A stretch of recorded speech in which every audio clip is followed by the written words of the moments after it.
Does her past matter? If you're a man and you're looking for a meaningful, serious long-term relationship, an amazing woman, a life partner, then you've probably contemplated this question. Does her past, her intimate past, matter? If so, to which extent? I have 3 points that I would like to address here today that are going to help you get clarity with this subject. Number 1, everybody's past matters. Why? Well, because our past formed us into the person we are today. For the people who say her past doesn't matter at all, let me ask you the following question. If she would have had intimacy with 1,000 men, would you be okay with that? Oh, you're not. So, it's not like her past doesn't matter at all. So in terms of body count, it seems like there is a number. It's not 10,000. 10,000 wouldn't be okay. So is it 1,000? Is it 500? Is it 100? Is it 50? Is it 10? Is it 0? And now, obviously, you're going to have to draw a line. That line will be drawn somewhat artificially. So you have to individually determine where that line is for you in terms of body count, in terms of how many intimate partners you're actually okay with. Is it going to be a hard line? If she's an amazing person, but my line is 20, but she's been with 21 people, well, then obviously that shouldn't really matter. But if it's 20 and then she's been with 50, well, maybe that's something you're not personally comfortable with. There is no right or wrong answer. And I'm the last person on earth who wants to tell women what to do, that women shouldn't be exploring a lot of different options. I think everybody should do exactly what they want. But you probably have some line, and you just have to determine where that line is for you, because it's not like it's completely irrelevant. So there is a number that matters, and you're going to have to draw a line. And the first point that I was addressing is everybody's past matters. Why? Well, because past performance is the best, imperfect yet best predictor of future performance. We as human beings, we're creatures of habit. That's why if she's cheated on her ex-partner, for example, as an example of past behavior, the probability she's going to cheat again is rather high. So if you find out that she's cheated before, maybe you want to ask yourself, do I want to enter a relationship with a person who's cheated before? Can people change? Of course. But here's a very important lesson. This one lesson alone can save you from years of suffering. So pay attention. Evaluate women, evaluate people based on the actuality of their current personality, not their potential. Me as a coach, therapists, I look at my clients in terms of potential. Every client who comes to me, I already visualize them. I already see them in the arms of an amazing woman with a beautiful family. I see them for their potential, not for their actuality where they're currently at. But that's a different relationship. I'm trying to help you grow. You're trying to have a eye-level relationship, a relationship on eye level with a lady. You're not trying to be her coach. You're not trying to be her therapist. You want to be her intimate partner. You want to explore life. You want to make amazing experiences together. You want to have a family together. So you can't bank on the fact that maybe someday she's going to become reliable, loyal, trustworthy, conservative, whatever your values are. You can't bank on that. If she's not currently exhibiting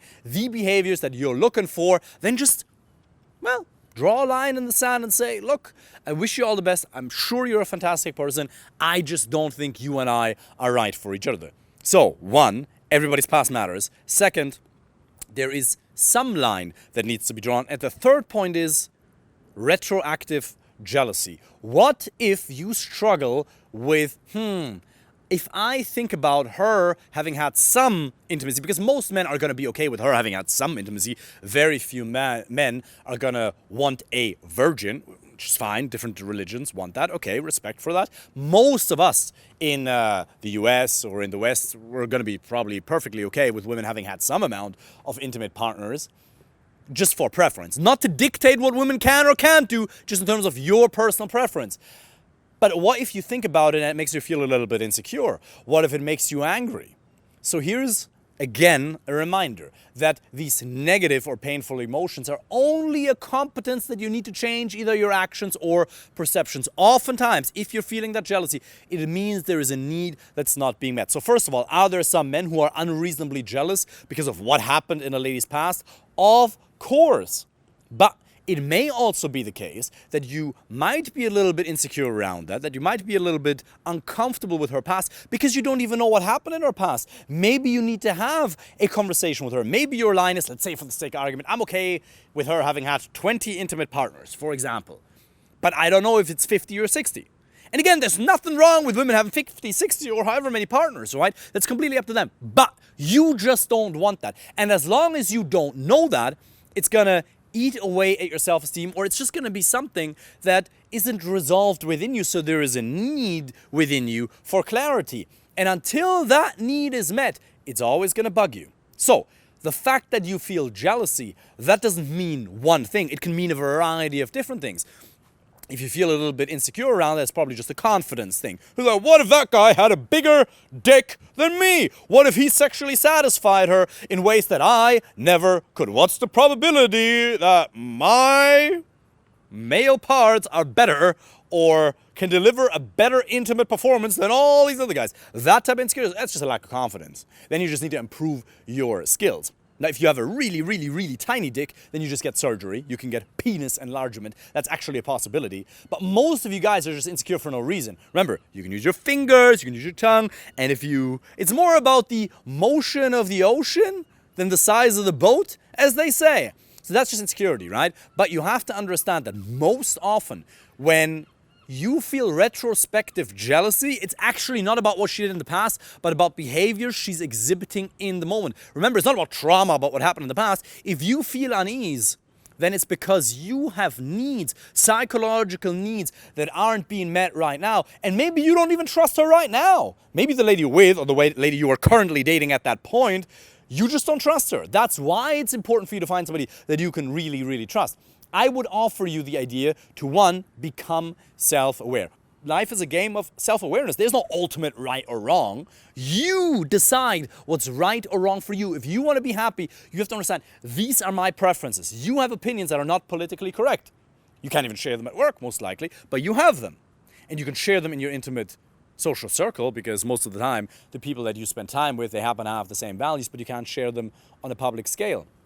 But if you want to have a meaningful long-term relationship, it's absolutely important that you find somebody who's on the same wavelength as you. So sometimes retroactive jealousy isn't even retroactive. It's simply an expression of unmet psychological needs you have right now. So if you feel insecure, it's either because she's exhibiting behaviors that are objectively not desirable, based on your personal values and preferences, or because you're insecure and you lack confidence. Now, where does confidence come from? Perhaps you right now, you're looking for a meaningful, serious, long-term relationship, you don't have enough dates or not enough of the right types of dates. Well, you don't have the confidence you'd like to have because you don't have a competence. You're lacking simply the competence of creating high-quality options for yourself, attracting and retaining the interest of women. That's one thing. It's a competence. Competence creates confidence. The more you develop a competence in a specific area, the more competent you become. So simply by studying the dynamics of attraction, by improving your communication skills, by having a process that supplies you with an infinite amount of dates, that creates competence and thereby confidence. And if you get into a relationship with a lady, and you know you've chosen her out of a variety of different options, this wife, this life partner, you'll never be that insecure because you know deep within yourself that if she were to ever walk away, because what you're ultimately experiencing and what you think is jealousy is actually a fear of loss. That fear of loss won't be there, or it'll be a percentile of what it could be if you hadn't chosen her out of a variety of different options. You have never made the experience of what it's actually like to have more women interested in you than you could possibly go on dates with. This is not some pickup artist nonsense.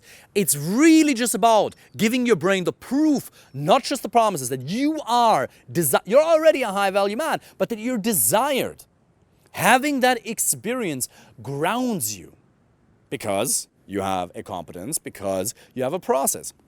That's the first source of confidence. The second source of confidence is your mental and emotional state. Why is it that you experience that jealousy in some moments and not in other moments? I was talking to some of the clients the other day, and I said, these thoughts that you have between midnight and 3 a.m., when your brain starts spinning thinking about a lady or whatever. Have you ever realized that these thoughts that you have late at night are actually pretty fucking stupid? And the next morning you wake up and you think to yourself, what the fuck was I even thinking? It makes no sense whatsoever.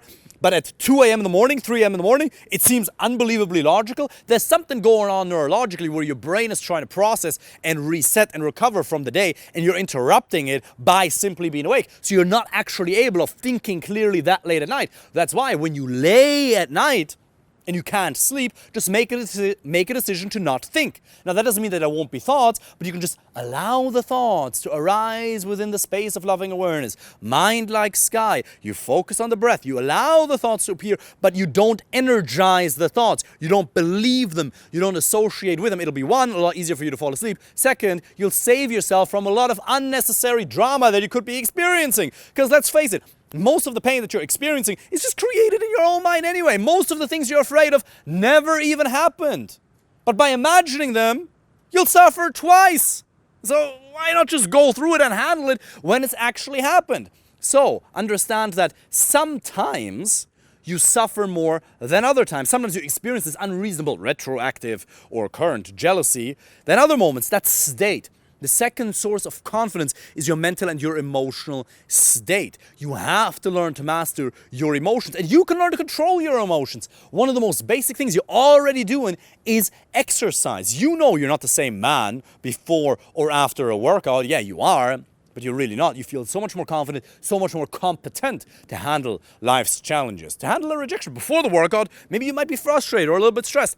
After an hour of a strong weight session or acro yoga or whatever it is you happen to be doing, jiu-jitsu, all of a sudden you feel a lot more competent. It doesn't mean that the challenge isn't there, but you experience yourself very different in relation to the problem. And in neurolinguistic programming and hypnotherapy, you actually change your inner associations to the problem. How big the problem feels largely depends on your internal representations, which change partially, depending on your physiology, your language patterns, and your patterns of focus, which Gunther Schmidt and Tony Robbins talk about at length. So, understanding that you need to learn to master your mental and emotional state will allow you to recognize that confidence is something you can actually turn on in the moment. Simply by asking yourself, what can I control right now? Can I control whether she flakes on the date or not? No.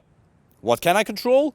I can improve my process, I can study the dynamics, and I can improve my communication skills, and I can get a process that supplies me with dates over and over again. That's what I can control. And then the individual incident isn't up to me. That's up to God. That's up to the universe. God, grant me the serenity to accept the things I cannot change, the courage to change the things I can, and the wisdom to know the difference. And for those of you who aren't religious, this is not about it, but it's a very, very, I believe it's called the serenity prayer. It's a very powerful idea. It's a very powerful mindset. Control what you can and what you can't. You just leave it up to the universe, God, chance, whatever you believe in or don't. Even just this little mindset change, changing your focus, changing your perceptions, changes your emotions. And the third source of confidence to combat all of that unreasonable jealousy is osmosis. You know that if you spend time with people who are negative, you become more negative, even if you really try hard not to. If you spend time with people who are really fun and positive, you'll start laughing more. They've done studies where they realized what you watch late at night before you go to bed, whether it's a horror movie, thriller, or stand-up comedy, has a massive impact on how you'll feel in the days afterwards.